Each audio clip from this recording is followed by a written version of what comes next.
we got our boy Iwo Baraniewski versus Ibo Aslan. Now, this is a weird one, too. You look at the line.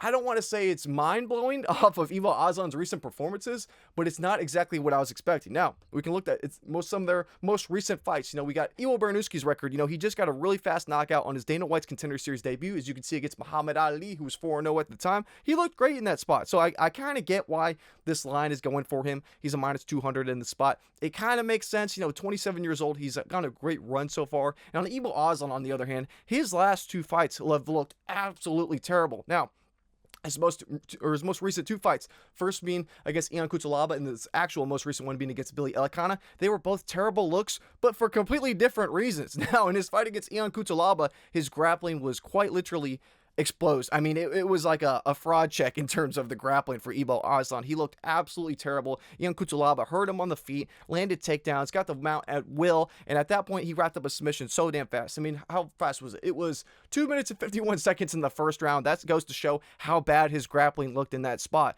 And then we saw after he took some time off, because that was February of 2025. Then he comes back July of 2025. He went to Dagestan, I believe. I'm pretty sure he went to Russia. He was training his grappling. He said, okay, I'm really working on the grappling, that's my weak spot. I really need to improve in that area. What does he do? He comes out there and looks like a shell of his former self. I mean, he went from a guy who was this marauder, just power puncher, walking you down, trying to take your head off with every single shot, to the most timid, scared, soft striker we've ever seen. I mean, that fight against Billy Elikana was so terrible. It was just this boring back and forth point striking match. It looked like they were sparring. It did not look like an actual UFC fight. It looked like training footage that we saw from his camp. I mean, that's how bad he looked in that spot. So you have those most two recent fights where he's gone from this world beater who's just knocking everyone's head off with this insane strength to absolute softy.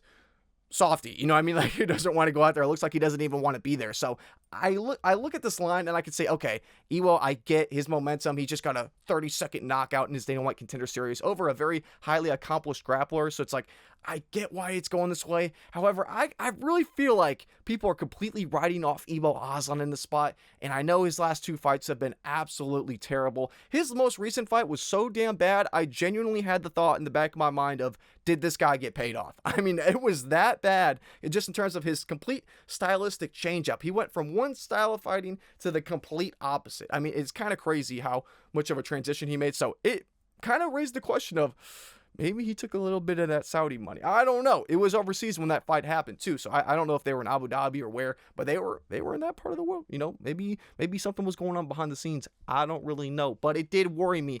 It's just with Iwo Baraniewski, he's so damn young, 27 years old, and he's green too, 6-0 record right now. And although, I mean, you can't really blame him at only 27 years old, I just don't really know if this is a spot I can really get behind Iwo Baraniewski. In terms of the pick, I don't mind picking Iwo in the spot. Ibo Aslan has shown time and time again in his most two recent fights, there are major lapses in both his judgment and his overall skill set. So the pick-wise, I got to go Iwo Baraniewski. He's been on this hot streak, and it's more with Iwo Baraniewski. I'm more willing to take the risk, take the gamble in the sense of there are unknowns for him. And I'd rather go with those unknowns as opposed to Ibo Aslan's unknowns. Because with Iwo Baraniewski's unknowns are, okay, this guy's green, he's very young. How good is he? How is he going to look when he takes this step up in level of competition? Because Ibo Aslan's no world beater, but he is a step up in competition that is pretty notable compared to his previous opponent. So I'd rather take the risk and pick Iwo Baraniewski in this spot and say, okay, we're going to see just how good this kid is in this spot at only 27 years old. He's going to look better and better with every single fight. Whereas Ibo Aslan, if you're taking the risk picking him, you're taking the risk of hopefully he's going to not look like a soft guy who doesn't want to be there anymore. I don't really like taking that risk. That doesn't sound all that enticing. And we saw his grappling get exposed too. So you have to take the risk of, okay, maybe within the last 10 months, his grappling has gotten a ton better. And maybe now in the last 4 or 5 months, he has heart and he really wants to be here. And he's going to go back to the marauder who's trying to knock people's heads off.